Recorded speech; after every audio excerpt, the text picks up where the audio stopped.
नमस्ते। स्वागत है आपका कहानियों की पोटली में। मेरा नाम है निशान सक्सेना। मैं सुनाता हूँ कहानियाँ। ये सुनते हैं आज गुलजार साहब की लिखी कहानी रावी पार।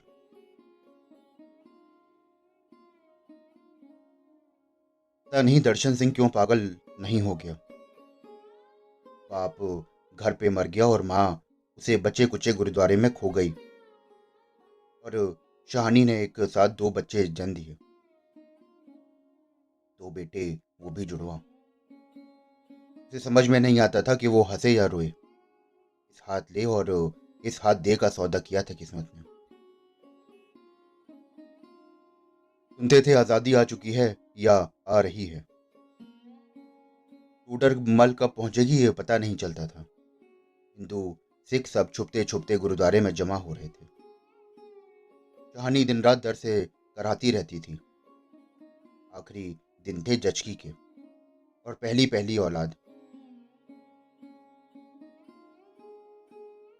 कुछ नहीं होगा बेटा, कुछ नहीं होगा। अभी तक किसी हिंदू और सिख के मकान पर हमला हुआ है क्या?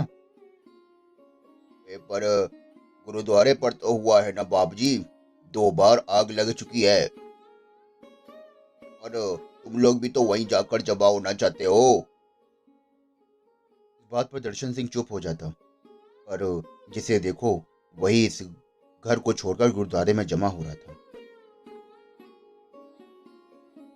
एक जगह इकट्ठा होने से बड़ा हौसला होता है। अपनी गली में तो सब हिंदू या सिख नहीं रह गया। बस वही थे अकेले। 10-15 दिन पहले की बात थी। रात के वक्त भाप जी के गिरने की आवाज हुई। आंगन में और सब उठ गए। दूर गुरुद्वारे की तरफ से बोले सो निहाल के नारे सुनाई दे रहे थे। भाप जी की उसी से आंख खुल गई थी और वो छत पर देखने चले गए थे। सीढ़ियां उतरते समय पांव फिसला और बस आंगन में खड़ी कुदाल सर में घुस गई थी। इसी तरह भाप जी के संस्कार पूरे किए गए और कुछ मालियत थी। एक तकिए में भरी और तीनों ने गुरुद्वारे में जाकर पनाह ली। गुरुद्वारे में खौफजदा लोगों की कमी नहीं थी, इसलिए हौसला रहता था और उसे डर नहीं लगता था। दर्शन सिंह हमेशा कहता था, हम अकेले थोड़े ही हैं और कोई नहीं तो वाहे गुरु के पास तो हैं। नौजवान सेवादारों का जत्था दिन भर काम में जुटा रहता। लोगों ने अपने अपने घरों में जितना भी आटा दाल घी था सब उठवा लिया था। लंगर दिन रात चलता था, मगर कब तक? ये सवाल उसके दिल में था। लोग उम्मीद करते थे कि सरकार कोई कमुक भेजेगी। कौन सी सरकार? अंग्रेज तो चले गए। यहाँ पाकिस्तान तो बन गया है, लेकिन पाकिस्तान की सरकार अभी तक नहीं बनी है। राह मिलिट्री घूम रही है हर तरफ और अपनी हिफाजत में शरणार्थियों के काफिले बॉर्डर तक पहुंचा देती है। शरणार्थी क्या होता है? और रेफ्यूजी। ये लफ्ज तो पहले कभी नहीं सुने गए थे। दो तीन परिवारों का एक जत्था उन जिनसे दबाव बर्दाश्त नहीं हुआ वो निकल पड़ा। हम तो चलते हैं। स्टेशन पर सुना है ट्रेनें चल रही हैं। यहाँ कब तक बैठे रहेंगे? हिम्मत तो करनी पड़ेगी भाई। वाहे गुरु पर बिठाकर तो नहीं ऊपर लेके जाएंगे हमें। एक और ने गुरुबानी का हवाला दिया। नानक नाम जहाज है, जो सड़े सो उतरे पार। कुछ लोग निकल जाते तो खला का एक बुलबुला सा बन जाता था माहौल में। फिर कोई और आ जाता तो बाहर की खबरों से बुलबुला फूट जाता था। स्टेशन पर तो बहुत बड़ा कैंप लगा हुआ है। लोग भूख से भी मर रहे हैं और खा खा के भी मर रहे हैं। 5 दिन पहले एक ट्रेन गुजरी थी यहाँ से। दिल रखने को भी जगह नहीं थी। लोग छतों पर भी लदे हुए थे। सुबह संक्रांत की थी। गुरुद्वारे में दिन रात पाठ चलता रहता था। बड़ी शुभ घड़ी में शाहिनी ने अपने जुड़वा बेटों को जन्म दिया। एक तो बहुत ही कमजोर पैदा हुआ, बचने की उम्मीद भी नहीं थी, लेकिन शाहिनी ने नाभि को जोर से बांधे रखा हुआ था।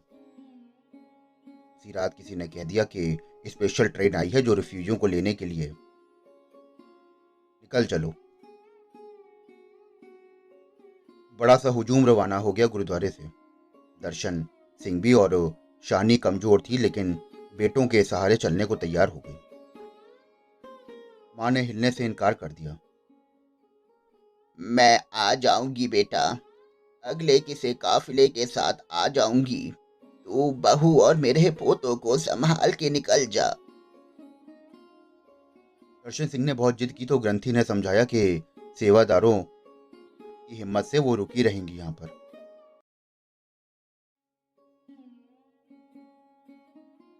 ओए निकल जाओ सरदार जी, एक एक करके सब ऑर्डर बार पार पहुंच जाएंगे और बीवी जी हमारे साथ आ जाएंगी, तुम चिंता मत करो। दर्शन सिंह निकल पड़ा सबके साथ। ढक्कन वाली एक बेत की टोकरी में डालकर बच्चों को उसने यूं सर पर उठा लिया जैसे परिवार का खोंचा लेकर निकला हो। बेचारी नई नई नहीफ व नजार माँ और नौजायदा बच्चों को देखकर लोगों ने छत पर चढ़ा लिया और जगह दे दी। करीब 10 घंटे बाद गाड़ी में जरा सी हरकत हुई। शाम बड़ी सुर्ख थी, लहूलुहान और तपा हुआ तमतमाया हुआ चेहरा। कहानी की छातियां निचुड़ के छिलका हो गई। एक बच्चे को रखती तो दूसरा उठा लेती। पहले कुचैले कपड़ों में लिपटे दो बच्चों की पोटलियां लगता था जैसे किसी कूड़े के ढेर से उठा लाए हों। दर्शन सिंह जो फूट फूट के रोया तो आसपास के लोगों को भी मालूम हो गया। सबने चाहा कि शानी से उस बच्चे को ले लें, लेकिन वो तो पहले ही पथरा चुकी थी। टोकरी को झप्पा मार के बैठ गई।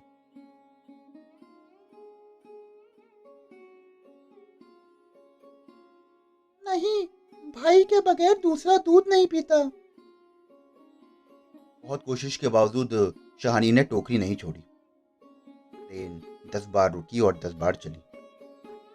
लोग अंधेरे में ही अंदाजे लगाते रहे। बस जी खैराबाद निकल गया। और ये तो गुजरा वाला है जी। बस 1 घंटा और लाहौर आया कि समझो पहुंच गए हिंदुस्तान।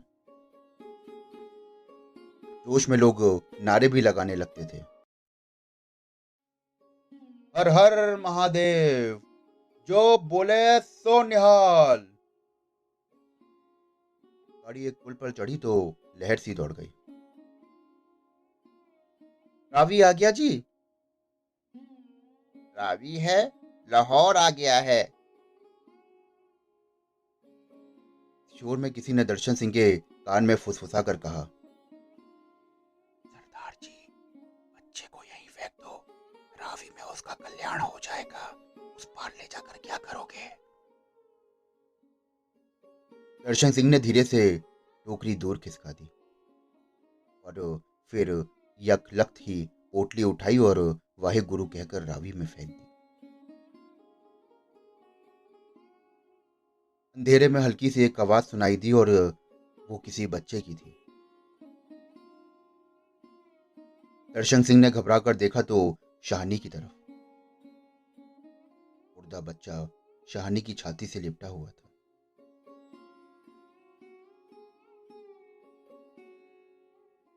फिर से एक शोर का बगोला उठा,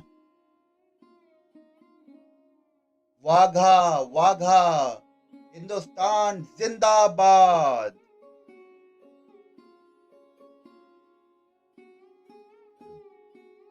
दर्शन सिंह तो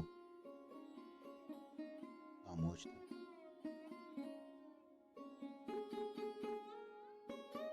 दोस्तों, अभी आप सुन रहे थे मेरे साथ गुलजार साहब की लिखी कहानी रावी पार। आशा करता हूं कि आपको ये कहानी बेहद पसंद आई होगी। अगर आपको कहानियां सुनने का शौक है और आप ऐसी ही और कहानियां सुनना चाहते हैं तो मेरे चैनल को फॉलो करिए, सब्सक्राइब करिए। फिर मिलेंगे आपसे एक और कहानी के साथ।